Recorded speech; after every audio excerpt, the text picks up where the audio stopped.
Bom, muito obrigado. Deixa eu ver se eu...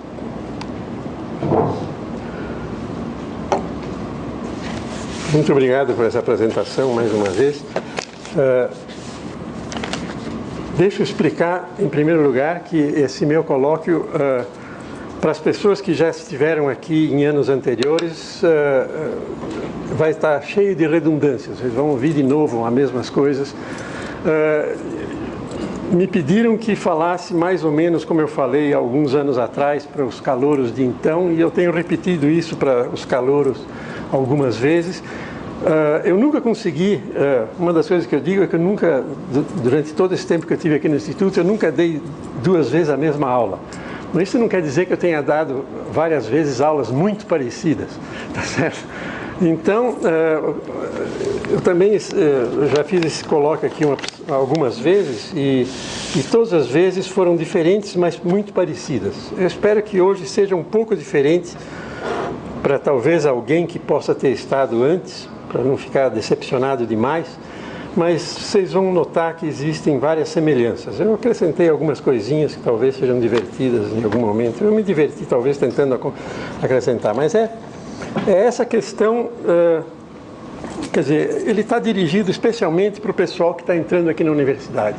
E está, talvez pela primeira vez, tendo um curso de física e de outras coisas também na Universidade de São Paulo, depois do secundário. Então, isso, dessa vez fui eu que escolhi o título. Das primeiras vezes eles me davam o título, e o título tinha que ver com aprender e ensinar e coisas desse tipo. Dessa vez, como eu escolhi o título, eu tirei ensinar, eu pus só aprender, certo? Eu pus aprendizado e o aprendizado da física, certo? Então, esse vai ser o meu título. E eu vou falar sobre algumas em torno desse tema, mas não vai ser um... estão vendo, eu uso tecnologia arcaica para apresentar as coisas, tá certo?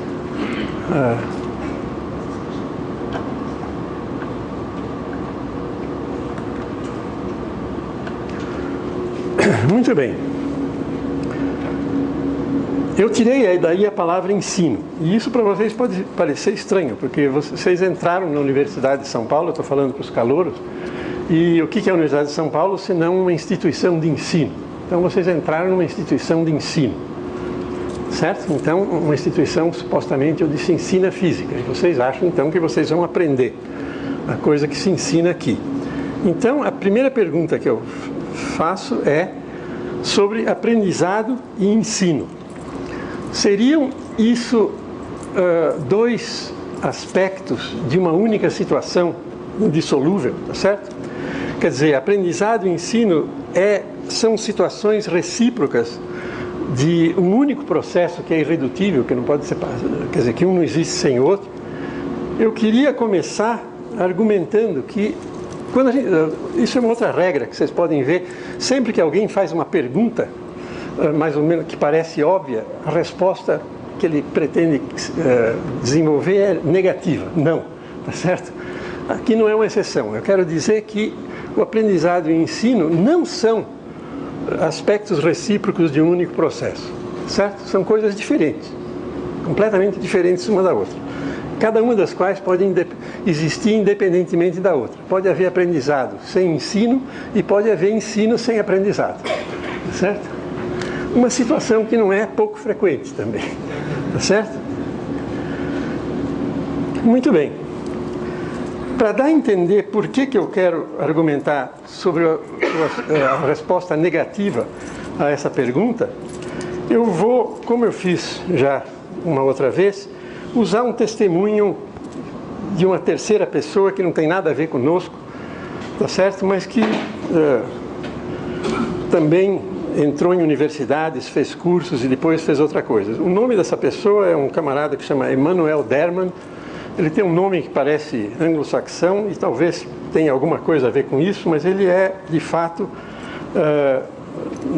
uma pessoa que nasceu na África do Sul e fez a graduação dele lá. E depois ele foi para os Estados Unidos fazer uma pós-graduação em Colômbia. Depois ele escreveu um livro, depois ele era físico. Depois de física ele começou a trabalhar em economia e acabou virando o que ele mesmo chama um quant, certo? Quer dizer, um cara que faz economia quantitativa usando métodos de física e matemática, certo? E ele escreveu um livro chamado My Life as a Quant, Minha Vida como um Quant. E aí, então, tem várias reminiscências e eu quero simplesmente ler um trechinho de uma delas, tá certo? Que eu acho que vai direto a esse ponto e que refletindo uma experiência que ele teve ao chegar nos Estados Unidos e fazer o curso de pós-graduação. Ele diz o seguinte: eu ficava admirado com aquelas pessoas que eram os colegas dele, que sabiam mais do que lhes tinha sido ensinado. Na África do Sul, eu tinha dominado realmente bem um número limitado de habilidades.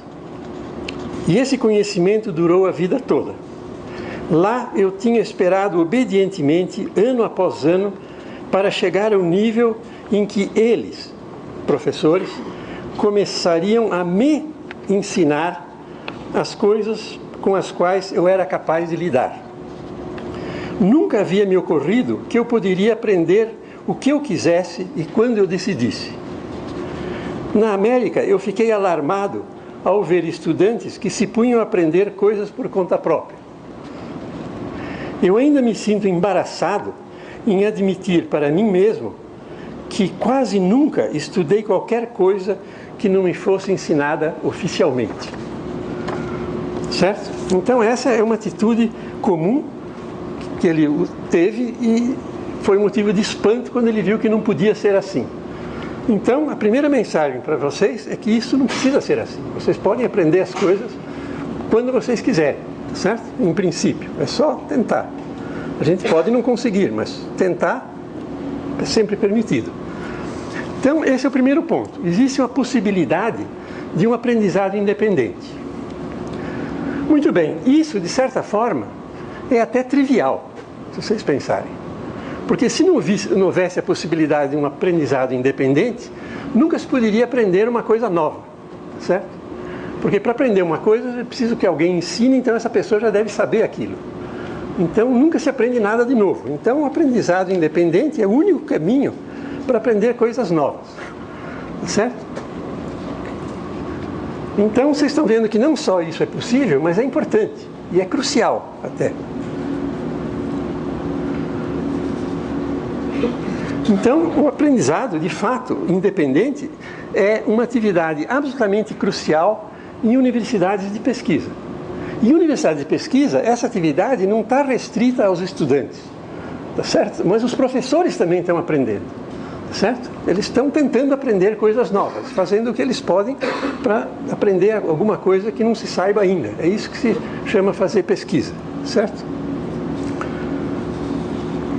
Finalmente, isso traz uma característica de uma universidade de pesquisa como quer ser a USP, tá certo? Que existe sempre algo em comum entre os estudantes e os professores. É que os dois têm um ponto de partida comum, que é um estado de ignorância relativa. Os estudantes talvez saibam menos que um professor que já tem uma idade, muito mais idade, portanto mais quilometragem, digamos assim, mas os dois tentam trabalhar o tempo todo nos seus próprios limites e avançar com esse limite onde isso é possível, tá? Então, isso caracteriza talvez a possibilidade e a importância do aprendizado independente. No entanto, né,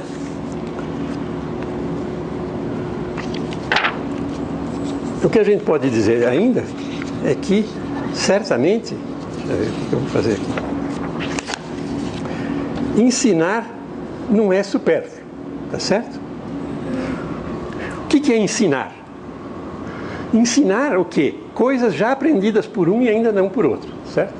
Porque, como existem estudantes e pessoas que já foram estudantes antes e já eventualmente aprenderam alguma coisa, essas pessoas que aprenderam alguma coisa podem ajudar os estudantes que vêm depois a aprender essas coisas que eles já aprenderam antes, tá certo? E, eventualmente, pode fazer isso mais depressa. Então, um dos papéis do ensino é facilitar esse processo de aprendizado, tá certo? Como é que se faz isso? Isso faz a facilitação dos caminhos, certo?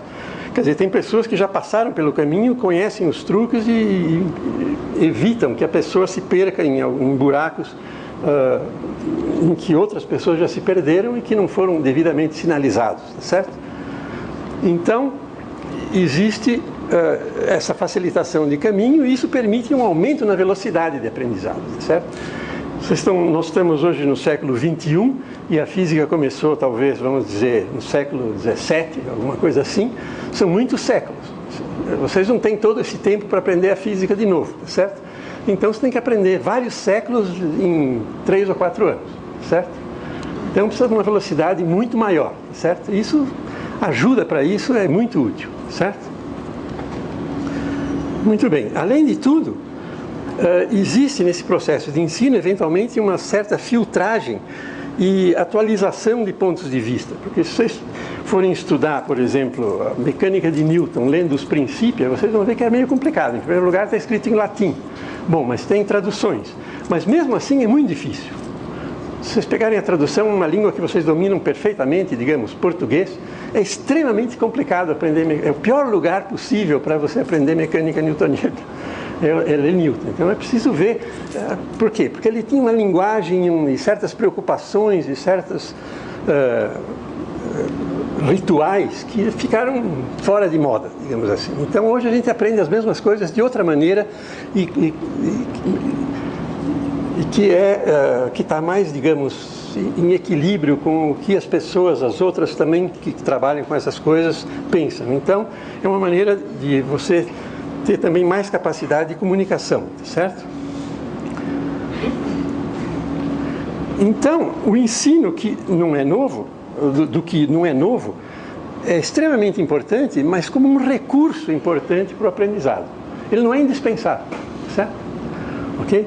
Tem essa história de programas, entende? Vocês podem estar loucos para aprender uma coisa e vocês percebem que isso vai talvez fazer parte de uma disciplina optativa que é oferecida para estudantes que têm tais pré-requisitos e que vocês têm que esperar 3 anos para aprender aquilo.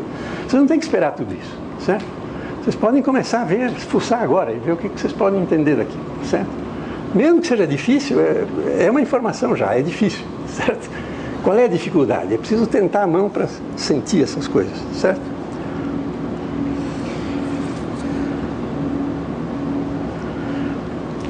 Então, o ensino é um recurso importante, mas o aprendizado independente do que não é novo é útil também como treinamento importante para o aprendizado que é necessariamente independente do que seja novo.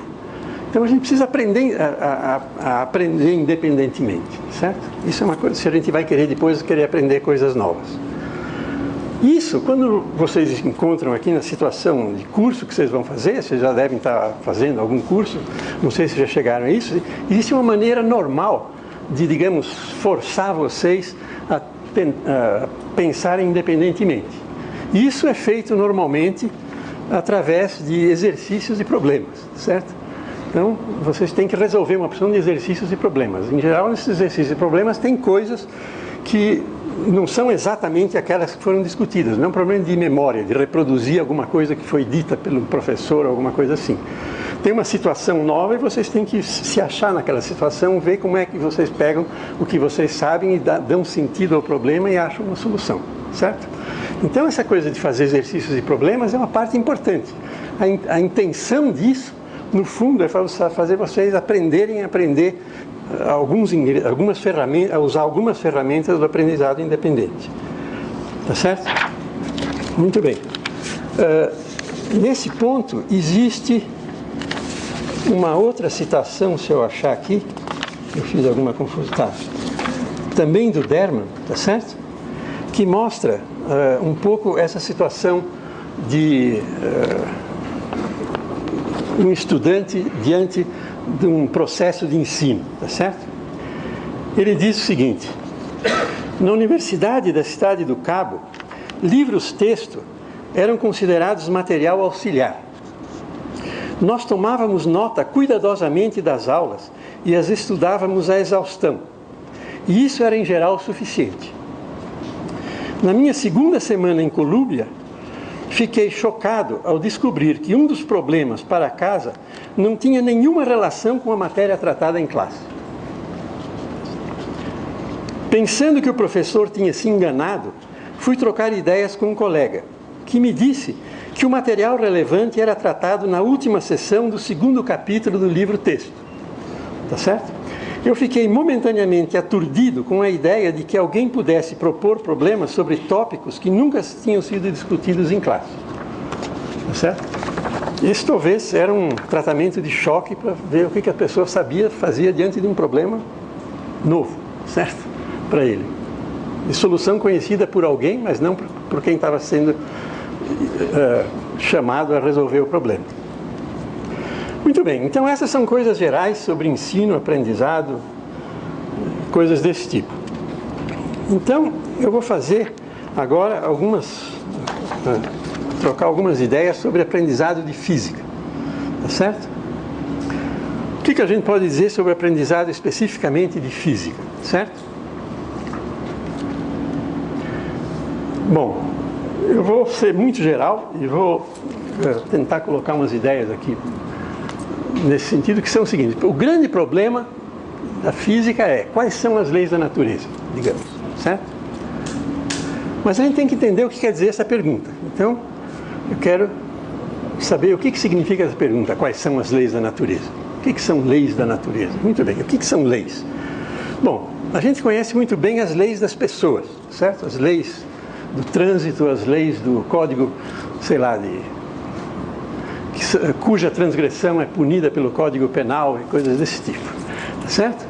Muito bem, as leis das pessoas definem uma coisa, quer dizer, construir um sistema legal para as pessoas é um problema que eu chamo de problema do legislador. Esse camarada tem que estabelecer um conjunto consistente de regras e sanções para sua violação, tá certo? Levando eventualmente a uma situação de felicidade geral. Como é que se estabelece essas regras? Não é de cima para baixo, tem que haver consultas, se as pessoas estão de acordo, etc. Tem processos complicados, vários sistemas políticos que fazem isso de diferentes maneiras, e coisas culturais, etc. Mas basicamente é isso, a gente tem que montar um conjunto de regras para dirigir comportamentos, para que os comportamentos sejam de uma certa maneira. E para que os comportamentos não possam ser de outra maneira, se estabelecem sanções, certo? Então esse é o contexto natural de lei no sentido das leis do país, as leis internacionais, leis da guerra, coisas desse tipo, né? Muito bem. E leis da natureza? Leis da natureza, eu queria chamar a atenção que a gente usa a mesma palavra, mas é uma coisa completamente diferente, certo? Porque lei da natureza está ligada com uma coisa que eu chamo o problema inverso do legislador. Qual é a hipótese fundamental das ciências da natureza? A hipótese fundamental é que existem leis da natureza, que são sempre seguidas. A gente não sabe se tem sanções ou não. O fato é que, aparentemente, a gente acredita que elas nunca têm que ser usadas, se elas existem, porque elas são sempre seguidas. E elas são perfeitamente consistentes. Isso é uma hipótese. Ninguém garante que seja assim, certo? Muito bem. O problema, que é o problema inverso, consiste em descobrir quais são essas leis, tá certo? A partir dos comportamentos que elas produzem, certo? Então eu vejo que a natureza se comporta de uma maneira, eu digo, isso é porque tem regra. Então eu quero saber as regras pelo comportamento. Isso é o problema inverso. Não é que a gente tem uma lei e as coisas têm que se comportar por causa da lei. Eu digo, as coisas têm uma lei, mas eu não sei que lei é essa. Agora eu posso ver como as coisas se comportam. E aí a partir disso eu tenho que descobrir qual é a lei. Certo? Esse é o problema da física, certo? Básico. Então eu vou dar, para deixar isso mais concreto, eu vou tratar um exemplo específico, que é o problema de uma das leis, a lei da gravitação, que é uma lei que tem uma história comprida, tá certo? Embora não tão comprida como às vezes as pessoas pensem, porque, digamos, a primeira vez que a gravitação foi descoberta como uma lei, ela foi descoberta rapidamente em um ano. E isso vocês vão aprender. Isso está no primeiro volume do texto do professor Moisés Nussensweig, que eu acredito que vocês vão usar, certo? Tudo que eu vou dizer está escrito lá, certo? Então, é uma coisa interessante de ver como é que essa coisa foi feita rapidamente. E como é que a gente sabe disso? A gente sabe porque quem contou como ele fez, como ele chegou à ideia de qual seria uma possível lei para entender a gravitação, foi o próprio Newton. Ele fez isso em 1715. 1715 foi 50 anos depois de ele ter feito isso. Então é uma reminiscência depois de muito tempo. Ele fez isso em 1665. 1665 foi o ano da peste em Londres, e Newton teve que fugir para uma estância no campo para justamente evitar a exposição à peste, e lá ele não tinha muita coisa para fazer, então ele começou a pensar em várias coisas, e ele conta o que ele fez. Então eu vou falar do que ele diz a respeito da gravitação, embora ele diga também que ele começou estudando como levar um binômio a qualquer dignidade. Vejam as palavras que se usava. Dignidade para ele significa potência. Isso significa que ele inventou a forma do binômio chamado, que vocês aprenderam como binômio de Newton. Depois ele descobriu o cálculo diferencial, depois ele chamava método das fluxões, depois ele começou a pensar no método inverso das fluxões, que era o cálculo integral, e aí ele fala da gravitação. Ele diz, e aí eu comecei a pensar na força que faz as coisas caírem sobre a Terra, como talvez se estendendo até a órbita da Lua. Então a pergunta que ele fez foi o seguinte, talvez é uma versão mais realística da história da maçã. Uma maçã cai, porque tem uma força que puxa ela para baixo. Até onde vai essa força? Ela vai até as nuvens? Vai para lá das nuvens? Será que ela chega até a Lua? Foi isso que o Newton pensou. E se ela chega até a Lua, Newton disse, será que é ela que mantém a Lua na sua órbita? Essa foi a pergunta que ele se fez. Então vocês estão vendo, ele estava aprendendo sozinho isso. Não tinha como aprender isso, ninguém sabia, certo? Então ele fez essa pergunta. Ele fez essa pergunta, até onde vai a força, se ela chega até a órbita da Lua, e se chega, se é ela que mantém a Lua na sua órbita. Então ele tentou verificar se isso podia ser testado de alguma maneira. Então ele diz o que ele fez. Ele diz, a primeira coisa que ele fez para estudar essa questão foi descobrir a força com que uma bolinha verde ali, tá certo? Que está girando no interior de uma esfera, exerce sobre a superfície da esfera. Se ela está girando ali, ela pressiona a superfície da esfera para fora, tá certo? Isso é o que a gente chamaria força centrífuga, tá certo? Mas de fato isso é uma reação de uma força centrípeta que puxa a bolinha para dentro, que faz ela ficar dando voltas aqui, tá certo? Então ele deduziu, ele viu como é que devia ser essa força e achou uma fórmula para ela. Vocês aprenderam essa fórmula. Eu estou fazendo isso porque vocês sabem isso desde o cursinho, não precisou entrar aqui para saber isso, né? Eu acho que vocês são cobrados no vestibular desse tipo de coisa. Então vocês sabem que a aceleração centrípeta tem tem esse módulo aqui, V2, quadrado da velocidade, sobre o raio do círculo, certo? Isso corresponde a uma força centrípeta, que é a massa da coisa que está aqui, vezes essa aceleração, que é mv2 sobre r. Vocês podem usar essas duas fórmulas. Se eu tenho um movimento circular uniforme de período t, então eu posso escrever a velocidade como 2πr dividido pelo período, certo? Uma velocidade constante, certo? Então eu tenho que a aceleração centrípeta tem essa forma, 4π ao quadrado, que é 2π ao quadrado, r sobre t2.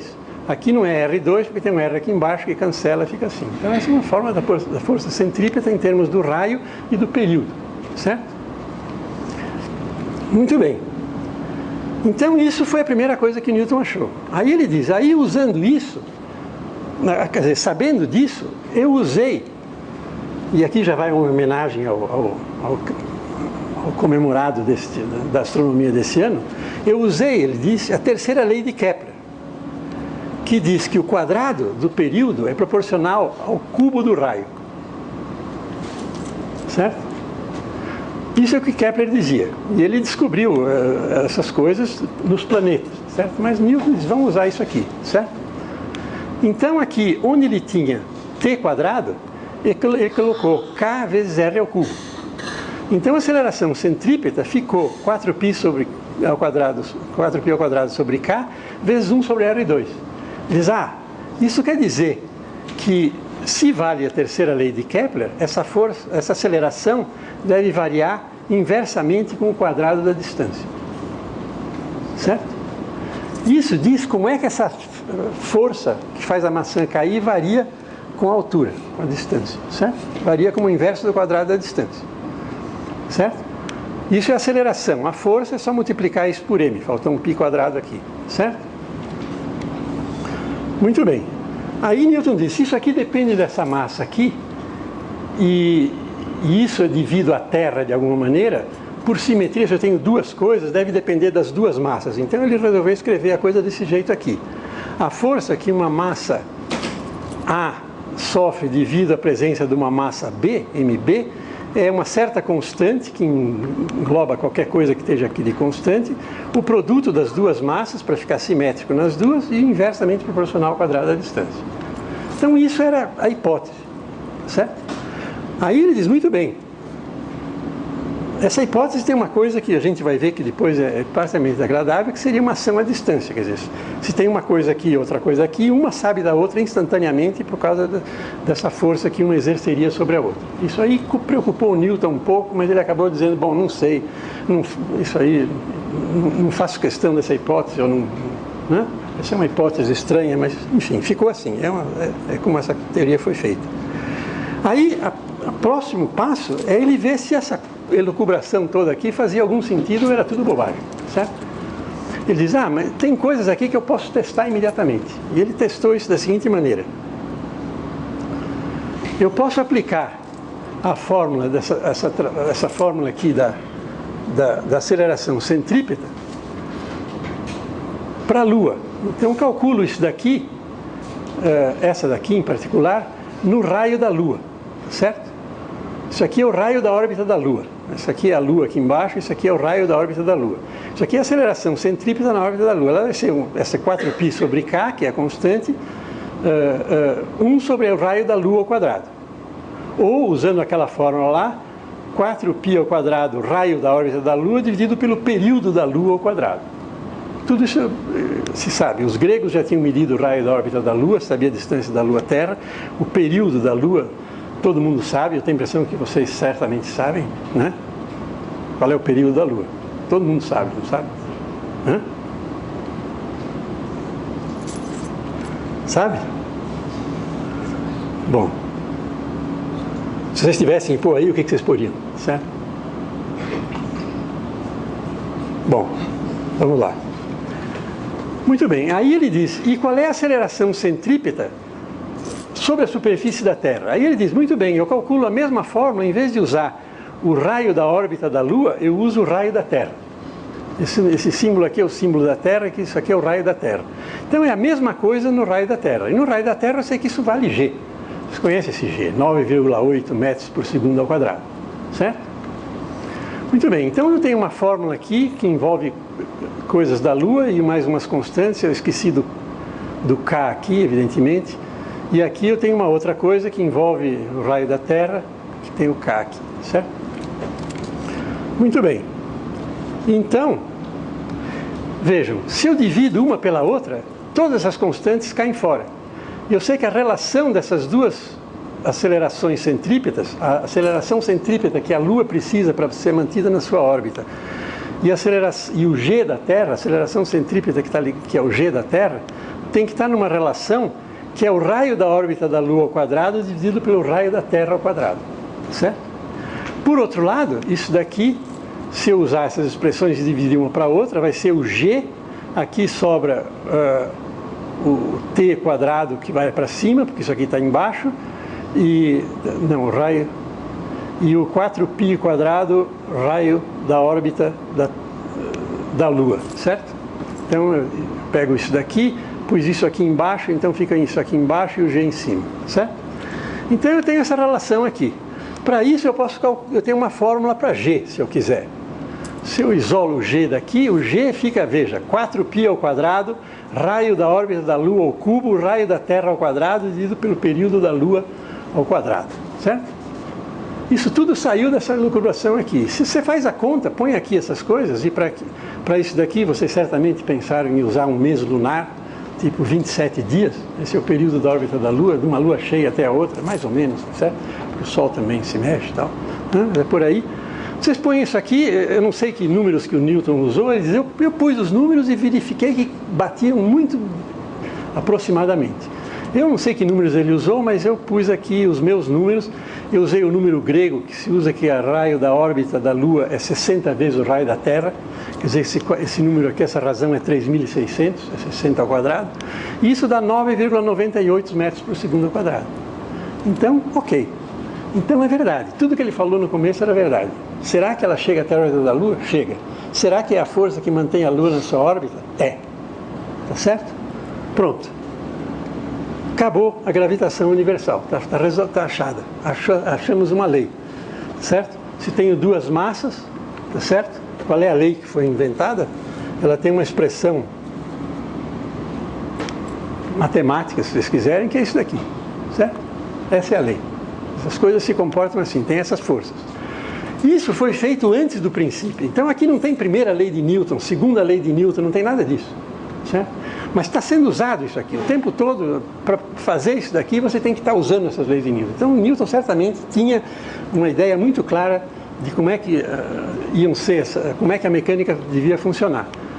Para ele se entusiasmar com isso e fazer esse tipo de teste e ver que de fato deu certo. Certo? Então isso é a história de uma descoberta de uma coisa nova, certo? Vocês estão vendo como é que a coisa é feita. O crucial é você fazer as perguntas certas, ser muito cuidadoso e honesto com a situação e tentar levar as coisas até as últimas consequências e tentar testar o resultado. Ver que resultado isso tem e testar. Se o teste passa, não quer dizer que você acertou, quer dizer que você não tem nenhuma evidência que você está errado. Isso, em geral, é a melhor coisa que pode acontecer. Certo? Muito bem, então essa foi a primeira fase da gravitação. Aconteceu em um ano. A história da a gravitação nasceu em 1665 e estava praticamente pronta. O princípio foi publicado muito depois, em 1687. Tem umas complicações que vocês vão aprender quando vocês forem estudar o capítulo apropriado do livro do Moisés, que embananou um pouco Newton. O Newton fez uma pequena tramóia aqui, que ele depois percebeu. Quer dizer, ele usou aqui para calcular a aceleração da Terra, o raio da Terra. Mas a Terra é enorme. A Lua está longe, tudo bem, eu posso considerar a Terra como um pontinho lá e tudo bem. A distância é mais ou menos essa, mais ou menos o raio da Terra, se tem 60, 59, mais ou menos a mesma coisa. Agora, aqui é o raio da Terra. E a Terra é enorme, então tem terra para lá, tem terra para cá, tem montanhas, tem não sei o quê. Será que eu posso imaginar como se toda a massa da Terra estivesse no centro e eu tivesse uma distância dessa massa que é o raio da Terra? Certo? Então isso não estava provado em 1665. Mas isso foi provado depois e é uma das contas que, às vezes isso é chamado, hoje em dia, a conta difícil de Newton, tá certo?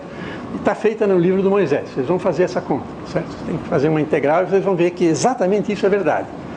Como é o inverso do quadrado, para todas as leis do inverso do quadrado, vale isso. Quer dizer, a força que está numa superfície, tendo esfericidade simétrica, é como se todas as fontes da força estivessem concentradas no meio. Vocês aprenderam isso no eletromagnetismo, provavelmente, com o teorema de Gauss, alguma coisa assim. É a mesma coisa, é 1 sobre r quadrado também, certo? Muito bem. Então isso ficou assim. Claro que isso foi desenvolvido depois, foi um sucesso tremendo, se calcularam órbitas de planetas, perturbações e outras coisas. Tem algumas coisas interessantes aqui. Se vocês for verem como ele usa a lei de Kepler, ele usa de uma maneira muito interessante. Ele usou a lei de Kepler dizendo que T2 é proporcional a R3, mas ele não usou o valor da constante de proporcionalidade. Ele só usou que é proporcional, e depois o jeito que ele fez cancela a constante de proporcionalidade. Por isso o uso foi correto. Se ele tivesse feito alguma coisa mais pedestre, mais mal feita, e tivesse usado o valor da constante de Kepler, estaria completamente errado. Porque o valor da constante de Kepler depende da massa que está no meio, que para os planetas é a massa do Sol, e para a órbita da Lua é a massa da Terra. Certo? Então é completamente diferente o valor da constante de Kepler para os satélites da Terra e para os planetas do Sol. Certo? Então vocês estão vendo que tem certos truques técnicos que depois você percebe que são importantes. Todas essas coisas fazem parte do aprendizado. A gente tem que ir aprendendo não só os resultados, mas como que a gente chega lá e o que é importante para a gente não errar. Tá certo? Isso é importante. Muito bem, então agora eu vou... como eu estou falando da gravitação, embora eu vou entrar numa coisa que é um pouquinho mais complicada, e vou ter que ser então, bem mais qualitativo, eu vou me arriscar a falar da segunda fase da teoria da gravitação, porque outra coisa, quando a gente vai descobrir leis, a gente descobre uma lei. Depois a gente percebe que essa lei tem alguns probleminhas. Aí a gente reformula a lei. Mas quando a gente reformula a lei, às vezes vira completamente de cabeça para baixo todos os aspectos conceituais. O que a gente pensava que eram os conceitos estáveis e fixos vão para o espaço e aparecem outros, que a gente nunca imaginou que pudesse ter alguma relevância aí. Muito bem. A segunda fase da teoria é muito mais recente, certo? Isso aqui foi em 1600 e pouco, tá certo? Vocês aprendem no primeiro ano. Agora, depois, a segunda fase começou no início do século XX. Já não faz pouco tempo, já vai fazer 100 anos, logo, logo. Já está fazendo 100 anos, essencialmente, certo? Muito bem. Então, essa fase do início do século XX, em primeiro lugar, quer dizer, o que aconteceu no início do século XX, uma das coisas, quer dizer, a gente teve alguns anos atrás a comemoração de Einstein. Vocês sabem que uma das coisas do ano miraculoso do Einstein foi a teoria da relatividade restrita, além de movimento browniano e efeito fotoelétrico e não sei o quê. Muito bem. A realidade restrita, entre outras coisas, diz que qualquer ação de um ponto a outro tem que ter um retardo, quer dizer, qualquer ação de um ponto para outro tem que ter uma comunicada de um ponto a outro com uma velocidade de propagação que não pode exceder a velocidade da luz. Quer dizer, isso, obviamente, exacerbou tremendamente o desconforto em relação a essa ação à distância. Quer dizer, a gravitação tinha alguma coisa esquisita aí, certo? Muito bem. Aí entra uma outra coisa, que é uma peculiaridade que já tinha sido notada pelo Galileu, tá certo? E que preocupou Newton também. É uma peculiaridade, que não tem nada a acrescentar àquela lei, a não ser que tem alguma... Quando a gente compara a lei com situações experimentais, a gente percebe algumas regularidades que não são... que não precisavam... não podiam ser esperadas a priori. Podia ser diferente, certo? Mas não é. A ideia é que quando tem, por exemplo, sobre a superfície da Terra, isso foi o que Galileu viu, todos os corpos caem da mesma forma. É a famosa experiência, talvez apócrifa, que ele não tenha feito, de ele jogar uma bolinha grande e uma pequena do alto da Torre de Pisa e ver as duas caírem juntas lá embaixo, tá certo? Já vi até histórias dizendo que, de fato, a mais pesada caiu um pouquinho antes, o que foi um triunfo para os aristotélicos. Está vendo? A pesada caiu antes. Mas aí o Galileu teria dito. Mas o que Aristóteles dizia é que o tempo de queda era inversamente proporcional ao peso. Então, uma coisa que pesa o dobro deve cair na metade do tempo. E ela só chegou um pouquinho na frente, tá certo? Mas, enfim, o fato é que todos os corpos, aparentemente, caem da mesma forma. Por que isso não é óbvio? Porque se a gente olhar agora com o que vocês chamam a segunda lei de Newton, e usar a fórmula de Newton, se eu tenho aqui a gravidade da Terra, o m, aqui a massa da Terra, o raio da Terra e o g, e aqui a massa de um objeto, isso é a força que a Terra exerce sobre esse objeto aqui. E isso, segundo a segunda lei de Newton, tem que ser a massa do objeto vezes a aceleração que esse objeto ganha em virtude do peso dele, que é isso aqui. Tá certo? Esse m que está aqui é que chama a inércia do objeto, é a capacidade dele ser acelerado por uma dada força. E isso daqui é outra massa, é a massa que mede a capacidade dele produzir força. Então essas duas coisas não precisam ser, não precisam necessariamente ter uma relação constante para todos os corpos. O que parece é que a relação dessas duas coisas é independente da substância, certo? Não é, isso é um fato experimental. Isso preocupou Newton. Newton testou essas coisas. Acho que ele fazia pêndulos, tá certo? Com massas feitas de várias substâncias e via se o período era igual, tá certo? Porque vocês podem pensar se isso testa esse negócio, e testa, certo? Porque a força que está no pêndulo tem que ver com o peso e também tem a inércia, que é a massa inercial. Então, por exemplo, um pêndulo com uma massa feita de carbono e outra feita de ferro, será que m sobre m para o carbono e m sobre m para o ferro é a mesma coisa? Podia ser diferente, certo? Ok? Mas não, é igual, tá certo? Então, a coisa surpreendente é isso aqui. É que existe, aparentemente, de acordo com isso, experimentalmente até, uma equivalência mecânica da gravitação e de uma aceleração do referencial adotado.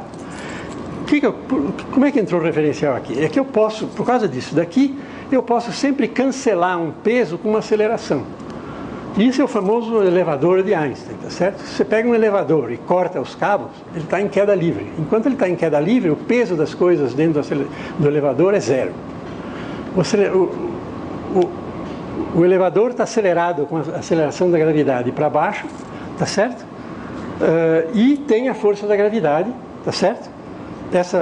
E as duas coisas se compensam exatamente. Então, em relação ao elevador, não tem peso nenhum, certo? Então, existe uma equivalência mecânica. Por outro lado, se eu estou no espaço e ligo um foguete e tem uma aceleração, que é exatamente a aceleração igual à aceleração da gravidade, em 9,8 metros por segundo ao quadrado, ponho uma balança lá, peso as coisas, elas pesam a mesma coisa aqui na Terra, certo? Então, se eu tiver o elevador parado em cima da Terra, as balanças funcionam exatamente da mesma coisa. Então, existe essa equivalência mecânica. E o grande truque do Einstein foi dizer o seguinte: isso é uma coisa notável. Mas ele disse, mas vamos fazer o seguinte, vamos estender esse resultado, tornando isso uma propriedade geral da física. Ele quer dizer, essa equivalência vale não só para esses problemas mecânicos, mas vale para qualquer fenômeno físico.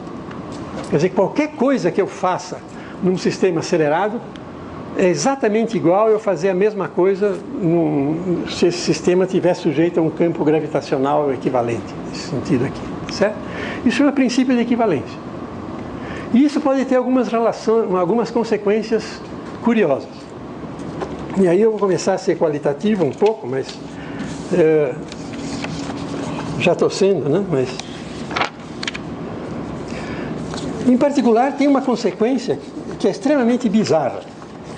Eu vou aqui usar, digamos, a maneira de explicar do Feynman. Se vocês quiserem mais detalhes, inclusive com menos qualitativos do que isso, vocês procurem uma coisa do Feynman, publicado um livrinho que chama Six Not So Easy Pieces, 6 peças não tão fáceis. Tem outro que chama Six Easy Pieces, 6 peças fáceis. Essa é a 6ª peça não tão fácil. Tá certo? Ele fala disso e então, uma das consequências bizarras é o seguinte: vamos imaginar um foguete acelerado, que parte do repouso, e que tem um relógio lá na proa e outro relógio aqui na popa, certo? Então isso aqui, o azul, ele tem velocidade inicial 0, mas tem uma aceleração. Quando a aceleração começa, o relógio de cima manda um sinal para o de baixo. Um sinal luminoso, digamos, certo? Esse sinal vai ter que viajar daqui até aqui, porque quando ele chegou nesse ponto, ele já encontrou o relógio, porque ele subiu um pouquinho enquanto a luz estava descendo, certo? Ok? Quanto ele subiu depende da aceleração. Isso aqui é só para a gente conseguir ver. Muito bem, então, isso aqui é o primeiro sinal. Então, esse sinal leva um certo tempo para chegar aqui. Digamos que esse relógio de cima esteja marcando o ritmo dele com sinais periódicos. Um sinal futuro vai ser emitido quando a velocidade inicial não for 0. Então, quando ele foi emitido quando o foguete está aqui, e quando ele chegar embaixo, o foguete já andou bem mais do que da primeira vez. Então, o caminho que ele anda é menor. Então, quando o foguete é acelerado, o relógio de cima anda mais depressa. Certo? Porque estão vendo que os sinais de cima levam cada vez menos tempo para chegar embaixo. Portanto, de baixo, num certo período de baixo, eu recebo mais sinais lá de cima. Quer dizer, o de cima andou mais depressa. Certo? Muito bem. Por que isso é bizarro? Isso, no fundo, pode ser entendido como efeito Doppler, que, aliás, é o que Einstein usa para entender isso também qualitativamente em 1908, certo? Já faz 101 anos, certo? Pelo princípio da equivalência, isso fica particularmente bizarro, porque a mesma coisa deve acontecer se o foguete não está acelerado, mas está sujeito a uma gravidade G que é menos A, certo? Então, o foguete está na Terra, digamos que o A tem um valor de G, certo? Então, um relógio lá em cima do foguete deve andar mais depressa do que o relógio embaixo. Isso é um efeito gravitacional sobre o relógio. Certo?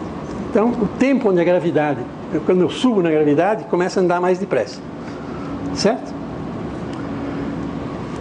E a coisa mais bizarra de todas é que num campo gravitacional, o tempo marcado por um relógio depende de onde ele esteja. Se eu vou em diferentes lugares, o tempo é diferente, por causa do efeito da gravitação, certo? Isso é referência ao Feynman, certo? Muito bem.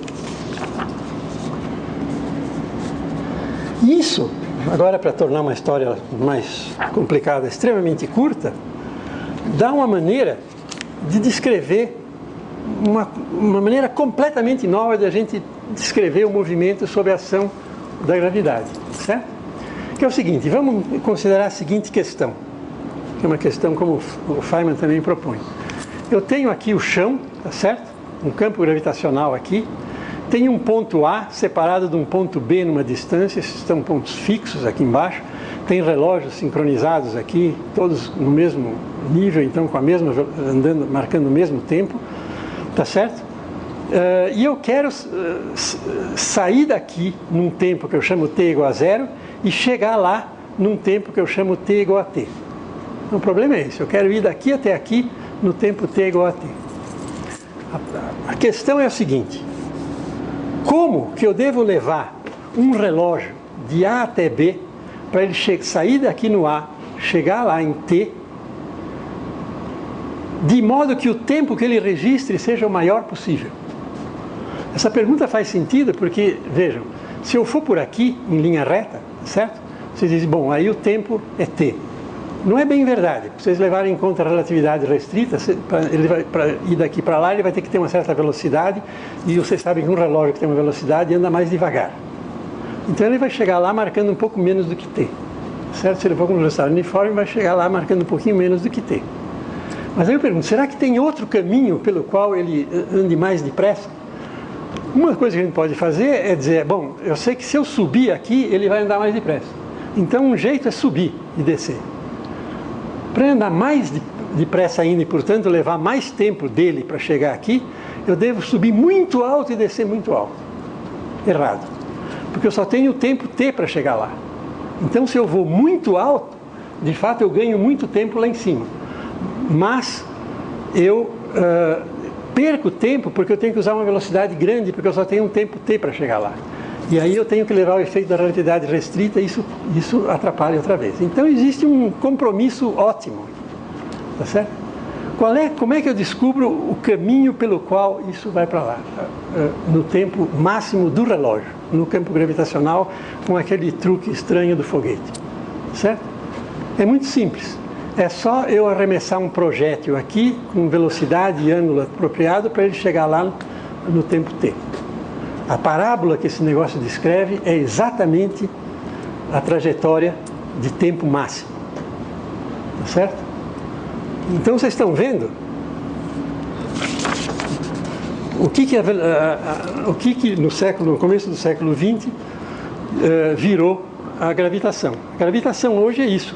Quer dizer, quando eu tenho matéria, massa, isso provoca distorções no espaço-tempo, e as trajetórias balísticas são movimentos de tempo máximo nesse espaço-tempo distorcido, certo? Então, isso é como a gente vê a gravitação hoje, não tem mais as forças à distância de Newton, certo? Bom, para isso ser montado, isso aqui é a teoria como ela estava mais ou menos em 1908, e tem umas coisas curiosas aí. Que esse trabalho de 1908, uma das coisas que o Einstein calcula aí, porque ele precisava testar isso. Então ele diz, bom, quem sabe a ideia da deflexão da luz pela massa no eclipse, tá certo? Então ele fez um cálculo também, chinfrinho assim, né? Usando o efeito Doppler e tal, e chegou num valor do que seria essa reflexão. Esse valor estava errado por um fator 2, tá certo? Isso é o valor proposto por ele em 1908. Por sorte, ninguém conseguiu medir essas coisas antes de 1919.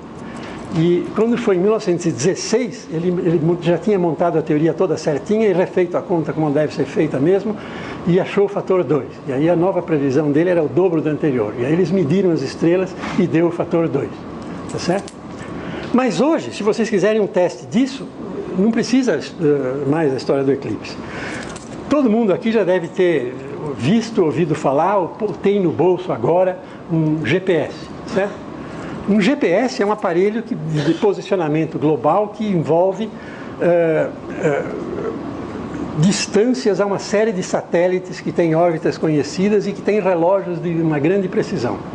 Esses satélites estão andando em órbitas lá em cima, tá certo? São trajetórias balísticas, certo? Estão caindo o tempo todo. Então são trajetórias de tempo máximo.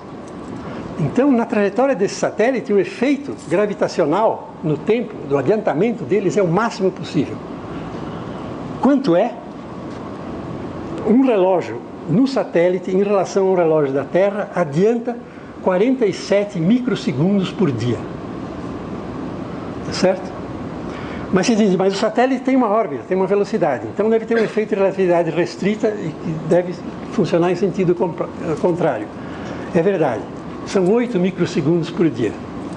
Se vocês fizerem a diferença, dá 30 e poucos microsegundos por dia.